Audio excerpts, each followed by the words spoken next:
sur Matin Première, la radio, et on est en direct évidemment du Salon international de l'agriculture au Maroc. Vous pouvez nous retrouver sur le www.matinpremière.ma, vous pouvez nous retrouver également sur Facebook, sur la page Facebook, vous pouvez écouter la radio, vous pouvez nous retrouver également sur SoundCloud pour les podcasts et les replays, et vous pouvez nous retrouver en live streaming sur Matin TV, sur la page du matin. Bref, ça fait beaucoup de gens qui sont à l'écoute de cette émission cet après-midi, et on accueille Sharafa Chebani. Bonjour. Bonjour. C'est presque le Festival de Cannes, hein, directrice du pôle CFCIM Business France. Donc ici au Maroc. C'est quoi? C'est un pôle qui mélange les deux. On a eu Christophe Monnier de Business France qui nous a expliqué ce qu'était Business France. Et il se trouve qu'ici au Maroc, on a une solution qui est un peu originale par rapport à d'autres pays. C'est que y a une alliance entre la Chambre française de commerce et d'industrie du Maroc et Business France, qui normalement se retrouve généralement dans les ambassades. Mais là, c'est exceptionnel. Exactement, c'est l'un des rares pays où une chambre française de commerce représente. Beaucoup, hein. Non. On est moins de 6 et peut-être que les choses évolueront d'ici les années à venir, mais effectivement... Ça sent le scoop. Encore écoutez, un scoop. Qu'est-ce qui va se passer, Sharafa? On verra. La chose, c'est que depuis 10 ans, nous représentons la délégation de service public Business France. Nous accompagnons environ 200 sociétés par an sur le marché marocain. Nous travaillons conjointement avec Business France, avec le ministère des Affaires étrangères, avec la DG Trésor et avec l'ambassade de France. Nous avons une stratégie relativement bien pensée, réfléchie. L'idée est de se positionner sur des secteurs d'activité à forte valeur ajoutée, notamment l'agriculture et l'industrie agroalimentaire. C'est la raison pour laquelle nous sommes sur le Siam avec l'un des plus gros pavillons français sur ce type de salon, et nous organisons également le CEFIA, qui est le carrefour des fournisseurs des industries agroalimentaires. Donc c'est un secteur effectivement qui nous intéresse énormément et pour lequel la France a une vraie valeur ajoutée. Donc, mais ça va pas changer. Il y a toujours cette alliance entre la CFCIM et puis Business France. Oui, la chose c'est que il y a des présidentielles en France, donc une nouvelle manière de voir les choses qui devrait arriver. Donc ça pourra, on espère que ça donnera une énergie supplémentaire, un dynamisme supplémentaire pour aller plus loin dans notre collaboration. Et c'est vrai. Eh oui, oui, c'est vrai. J'essayais de m'imaginer ce que serait tout ça avec Marine Le Pen, Jean-Luc Mélenchon, Emmanuel Macron, François Fillon. Écoutez, le commerce extérieur de la France est une stratégie relativement importante puisque la balance commerciale de la France est plutôt déficitaire, et l'idée c'est de dynamiser, d'accompagner le savoir-faire français à l'international, et ce à quoi servent les chambres françaises de commerce et les bureaux Business France. Mais entre nous, Sharafa, oui d'accord, entre nous, Sharafa, ça n'a pas vraiment changé. Est-ce qu'il y a eu un changement d'esprit entre la France de Nicolas Sarkozy et la France de François Hollande? Il y a eu un changement de budget surtout. Ah. Il y a moins maintenant ? Il y a moins maintenant, effectivement. D'accord. Alors, ce qu'il faut noter quand même, c'est que la Chambre française de commerce est autonome financièrement, mais je parle du réseau dans son intégralité. Bien sûr, donc nous sommes une association de droit marocain, nous avons 3750 adhérents, et nous vivons de nos prestations type zone industrielle, type école des affaires ou l'accompagnement des entreprises que nous réalisons chaque année. D'accord. Mais nous ne vivons pas de subsides de l'État. C'est bien de le préciser. Avec vous, Serge Delot, directeur général de Visiogreen Agriculture. Oui, bonjour. Alors vous êtes, bonjour, bienvenue ici, dans cette plateforme le matin. Vous êtes dans le pavillon France. Oui, tout à fait. Quelle est votre activité, l'activité de votre entreprise? Alors nous, on est dans l'informatique et l'électronique. D'accord. On met en place des nouveaux réseaux de communication au Maroc. C'est des réseaux qui sont déjà utilisés en France, qui remplacent le GSM pour faire communiquer des objets. Et ces objets, ce sont des capteurs que l'on met dans les fermes agricoles, des capteurs qui vont remonter des informations. Donc c'est des capteurs tout petits qui fonctionnent avec une pile et qui vont envoyer des informations pendant 5 à 7 ans. D'accord, mais quel type d'informations alors? Par exemple, une température, l'hydrométrie, le fonctionnement d'une pompe d'irrigation, combien de temps elle a fonctionné, à quelle heure, des stations météo. Et ça bouleverse beaucoup les choses, puisqu'avant on avait des stations météo qui valaient plusieurs milliers d'euros, et aujourd'hui on a des stations météo à quelques centaines d'euros. Et les abonnements de communication sont de l'ordre de 10 fois moins chers que du GSM. D'accord. Donc ça permet vraiment de s'implanter dans les fermes marocaines. Et comment ça communique? Du coup, comment on remonte les infos?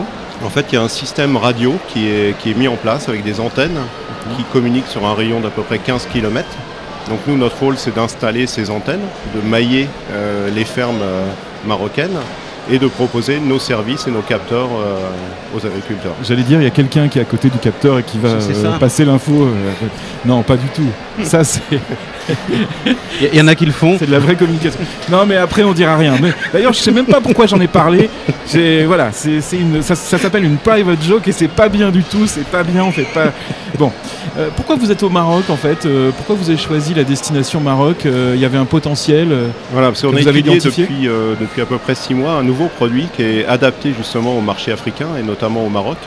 C'est un système qui permet de faire de la saisie dans les fermes marocaines sans fil, sans écran et sans clavier. Parce qu'en fait, il y a beaucoup de problèmes, il y a beaucoup de personnel, souvent illettré, souvent intérimaire. Bien sûr, oui, c'est un vrai... Oui, voilà, exactement, c'est une donnée, ça. C'est une donnée. Les gens aujourd'hui essayent de griffonner des choses sur des bouts de papier qui sont retranscrits sur des feuilles Excel, retranscrits à l'agronome, au chef de ferme. Et en fait, on a créé un petit produit qui marche avec des cartes électroniques. Et visuellement, en fait, il y a des photos sur ces cartes et les gens passent les cartes devant le lecteur et l'information est automatiquement transmise. Par exemple, ils sont devant des framboises, ils voient un insecte, un ravageur, ils vont choisir la carte où il y a la photo du ravageur et en passant la carte devant le lecteur, ça va envoyer directement l'information au chef de ferme qu'il y a cet insecte à cet endroit. Ça, c'est la vraie transformation digitale. Hein. Voilà. Ça, c'est génial. Et donc, on a déposé un brevet sur ce projet et on l'a développé et là, on le propose et c'est la première fois qu'on le présente à un salon. Sharafa, comment vous faites pour, quand vous avez quelqu'un comme Serge Delot qui vous appelle, voilà, comment vous faites pour identifier ceux qui peuvent être, ses partenaires, ses clients? Parce que là, on est dans un domaine très spécifique et on est sur une transformation digitale alors si on travaille un peu sur l'Afrique par exemple et sur tout ce qu'on peut voir en termes d'études sur les sols ou d'études sur les cultures, on sait qu'il y a une utilisation du digital, on sait qu'il y a une utilisation de satellites qui est de plus en plus poussée, mais comment vous faites? Comment font vos services? Alors, l'un de nos métiers, c'est l'accompagnement des entreprises françaises sur le marché marocain. Il y a beaucoup de bruit, hein. on sent que le public arrive massivement. Là, hein. Donc il faut que je parle plus fort. Non, mais allez, on va monter un petit peu le son, voilà, tranquillement. Allez. Alors, on les aide à trouver des clients, des partenaires potentiels. Donc nous avons des données relativement complètes sur les entreprises marocaines qui nous permettent de les préidentifier. Une fois qu'on les a préidentifiés, on propose notre présélection à l'entreprise française et ensuite on match avec l'entreprise marocaine en leur proposant la solution de l'entreprise française. Et à chaque fois qu'il y a un rendez-vous qui est pris ou une mise en relation qui est faite, il y a un intérêt de part et d'autre. Et là, en l'occurrence, pour la société Visiogreen, il s'agissait de lui faire rencontrer les principales grandes sociétés spécialisées dans la culture, tout type de cultures différentes. Oui. Voilà. Et il y avait un intérêt. Et il y a un intérêt avec, je crois, des relations futures qui vont être établies avec un envoi d'échantillons pour que les clients potentiels puissent tester les produits. Et, le mot intérêt, je traduis pour ceux qui nous écoutent. Le mot intérêt, ça veut dire qu'il y a une piste. Voilà. C'est ça, c'est un mot de votre jargon pour dire qu'il y a une piste, il y a peut-être une piste commerciale.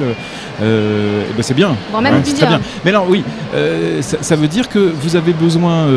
Je dis ça parce que depuis 2 jours, 3 jours, on reçoit des gens des grandes entreprises marocaines et puis des gens qui sont spécialisés dans l'agroalimentaire et dans l'agriculture et on voit qu'ils sont très très pointus dans leur domaine. Il y a des compétences qui sont énormes ici. Vous avez besoin, vous, d'avoir toujours d'être en effet miroir avec toutes ces compétences. C'est-à-dire que vous avez besoin de savoir, là il s'agit de digital, il s'agit de haute technologie, même si elles sont rendues accessibles maintenant à des agriculteurs, vous avez besoin d'être très pointu dans ce domaine-là. Alors, en tout cas, on a besoin d'avoir une connaissance relativement générale de tous les secteurs d'activité confondus et surtout de suivre l'actualité de très près. Donc, nous réalisons un certain nombre de notes, un certain nombre d'ouvrages, mais notre job à nous, c'est de permettre à l'entreprise de gagner du temps et surtout de remporter des parts de marché et d'identifier des clients potentiels. Donc, quand on accompagne une entreprise, en général, 1 sur 2, au bout d'1 an, fait du business, soit à trouver un partenaire, soit à signer un contrat. Donc, c'est là notre force de frappe. L'idée, c'est pas de mettre en relation pour mettre en relation, c'est de mettre en relation pour que les entreprises puissent faire du business. Oui. Donc là, on se rend compte qu'effectivement, depuis quelques années, il y a une montée en gamme au niveau des produits proposés par les entreprises marocaines, une montée en gamme au niveau des ressources humaines, notamment dans l'industrie agroalimentaire et l'agriculture. Il y a de vrais ingénieurs, de très bonnes formations qui sont aux manettes des entreprises. Donc on ne peut pas leur proposer n'importe quel type de produit. Donc aujourd'hui, quand on accompagne l'entreprise française, on essaie d'abord de savoir si elle peut proposer de la valeur ajoutée, si effectivement elle peut. On lui permet, en tout cas on l'aide à venir sur le marché marocain. Voilà. Oui, d'autant plus qu'il y a de la concurrence dans certains pays asiatiques notamment, mais ils n'ont pas forcément la clé pour arriver. Il y a cette barrière de la langue, c'est pas facile. On est sur des cultures qui sont proches entre le Maroc et la France, et puis il y a ce passeur, on va dire, qui est la Chambre française de commerce et d'industrie du Maroc. Thomas. Oui, vous dites que vous identifiez avec les entreprises les potentialités. Il arrive fréquemment que pour certaines vous dites non, votre produit ne va pas être adapté ou va pas être au niveau de ce qui existe déjà? Il nous arrive de le dire, effectivement. Maintenant, le marché marocain mûrit depuis une quinzaine d'années. Donc l'information qui est retranscrite en France est très précise et les entreprises elles-mêmes savent si elles peuvent venir ou pas sur le marché marocain. Il est clair qu'aujourd'hui, si une entreprise propose un CRM simple, elle n'a quasiment plus la possibilité de se positionner localement puisqu'il y a déjà de quoi faire sur le marché. Par contre, si elle propose de la valeur ajoutée pour des entreprises holding qui ont à gérer un certain nombre de filiales, il peut effectivement là y avoir un intérêt. Donc l'entreprise elle-même sait s'il y a du potentiel marché ou pas. Et l'intérêt aujourd'hui pour ces entreprises, c'est le hub vers l'Afrique, la manière dont se positionne le Maroc. Donc le marché marocain correspond à une attente, correspond à un développement commercial, mais il y a le potentiel africain qui est aujourd'hui une réalité. Donc quand une entreprise française rencontre ou traite avec un partenaire local, l'idée c'est qu'ensemble, ils aillent travailler sur les marchés africains. Oui, Serge Delot, c'est ce qui va se passer avec vous, c'est ce qui se passe déjà. Vous avez identifié des partenaires ici qui vont vendre vos produits tout simplement? Oui, d'ailleurs, nous on n'aurait pas pu venir ici sans la Chambre de commerce internationale, sans Business France, puisque en fait tout a été organisé. On est une petite société, on est moins de 10 personnes. C'est ça. On est au fin fond de la Normandie. et donc on a vraiment eu un accompagnement fort. On n'aurait pas pu organiser tout seul ces rendez-vous. Donc là on a eu des rendez-vous notamment avec le Royaume, avec des personnages haut placés qui vont se poursuivre puisqu'on a eu des entretiens qui sont très très bien passés et des petites sociétés. Donc on a eu un carnet de rendez-vous, on est arrivé... on a eu juste nos stands à équiper et à commencer notre business. Et je suppose que cette proximité, c'est intéressant pour vous. Bon, on ne peut pas venir tous les jours, mais on n'est pas loin. Oui, c'est pas loin. Donc, et puis c'est vrai que la culture, on est quand même très proche. Et la barrière de la langue, qui n'existe pas, est vraiment sur le Maroc. C'est vraiment intéressant. C'est le réseau qui manque aux entreprises françaises qui arrivent ici, ou est-ce que vous leur apportez aussi d'autres choses? Est-ce que par exemple vous intervenez dans l'offre en elle-même, c'est-à-dire que vous allez les conseiller sur comment adapter, peut-être comment présenter l'offre ici? Ça dépend, j'imagine, des activités, mais est-ce que vous avez aussi ce rôle de conseil? Oui, alors peut-être pas sur le produit lui-même, sauf effectivement quand on voit qu'il n'y a pas de potentiel marché, mais sur la manière de commercialiser le produit, oui. Parce que là, il y a un vrai rôle de la Chambre française de commerce à jouer, d'expliquer comment s'adapter au marché marocain. On ne peut pas arriver et vendre de la même manière. On ne peut pas dupliquer, on ne peut pas calquer ce qui se fait en France en termes de démarche. Voilà. Et l'un des conseils qu'on donne assez régulièrement, c'est qu'on ne peut pas faire du business en étant derrière son bureau. Le Maroc est un pays relativement proche de la France, on peut y venir régulièrement, donc il faut pouvoir se déplacer, aller rencontrer ses partenaires, ses clients et se créer un réseau. Parce qu'effectivement, il s'agit de relations humaines avant tout sur ce pays. Est-ce que ça peut être trompeur justement de se dire c'est un pays proche, il y a une langue commune, finalement ça peut paraître facile et en réalité on voit que beaucoup d'entreprises aussi viennent et repartent. Est-ce que c'est trompeur cette proximité qui peut laisser entendre que c'est facile? Oui, alors notre rôle, c'est aussi d'expliquer les choses, d'être le décodeur. Donc, on dit qu'effectivement, aux entreprises, ne venez pas en terrain conquis, venez avec une offre, venez en étant humble, venez en proposant de la valeur ajoutée et choisissez bien vos partenaires et vos clients. Elles l'entendent ça? Elles l'entendent de plus en plus. On organise quelque chose comme une 50aine de tournées en France avec nos partenaires, que ce soit des clusters, des pôles de compétitivité ou des chambres de commerce, même les régions d'ailleurs de France qui s'organisent actuellement pour aller à la rencontre de ces entreprises et les conseiller, les appuyer, les orienter et leur permettre de réussir. Nous, notre intérêt, c'est que les entreprises puissent réussir et pour elle, et pour la France et pour le Maroc, puisque à la clé, ce sont des marchés et c'est surtout la création d'emplois. C'est dans quel secteur qu'il y a le plus d'entreprises françaises qui viennent? Là, on parle d'agriculture. Ça représente beaucoup dans les entreprises que vous accompagnez. Quels sont les autres domaines où il y a beaucoup de... L'un des domaines phares, c'est le traitement de l'eau, le traitement des déchets. Il y a une vraie valeur ajoutée, une vraie compétence du côté des Français. L'industrie automobile. Oui. Donc la semaine prochaine, nous sommes sur le salon de la sous-traitance automobile avec un pavillon France-Maroc. Ce sont les secteurs phares actuellement qui reviennent régulièrement. Et bien évidemment, la COP22 a accéléré aussi la dynamique environnementale et l'intérêt des entreprises françaises pour ce marché. L'agriculture là-dedans, c'est quelle part dans l'ensemble des entreprises que vous accompagnez? Ça représente quelle proportion? Je dirais 15%. D'accord. Voilà.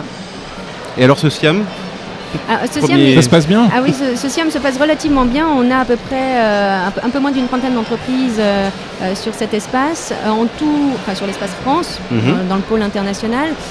Et en tout, on estime que nous avons 70 entreprises françaises installées sur tout le salon. Toutes ne sont pas dans le pavillon, ce que vous voulez dire. Exactement, parce que c'est l'intérêt de notre job, c'est que nous accompagnons les entreprises et à un moment donné, elles volent de leurs propres ailes. Donc j'espère que l'année prochaine, Visiogreen sera avec son partenaire ou en propre sur un espace qui lui sera dédié, ou dans 2 ans ou dans 3 ans. C'est ce qui est le cas aujourd'hui pour un certain nombre de PME. Nous accompagnons essentiellement des PME françaises. Et elles ont aujourd'hui la possibilité d'exposer en propre. Donc on estime à peu près 70 entreprises en tout françaises installées, tous secteurs d'activité confondus. Donc nous avons des horticulteurs, des pépiniéristes, nous avons des sociétés spécialisées dans la génétique, les animaux vivants, dans le matériel, le traçage. Les animaux vivants. Exactement. Oui, les bovins, les ovins. Les animaux morts aussi. Serge Delot, vous parlez des partenaires. Est-ce que c'est la meilleure démarche, avoir un partenaire, ou est-ce qu'on peut imaginer arriver ici, créer une filiale et se lancer? Pour vous, c'est plus rassurant d'avoir un partenaire local, surtout dans votre domaine? Je pense que c'est obligatoire d'avoir quelqu'un sur place qui connaît bien, qui est bien implanté, qui a déjà un réseau.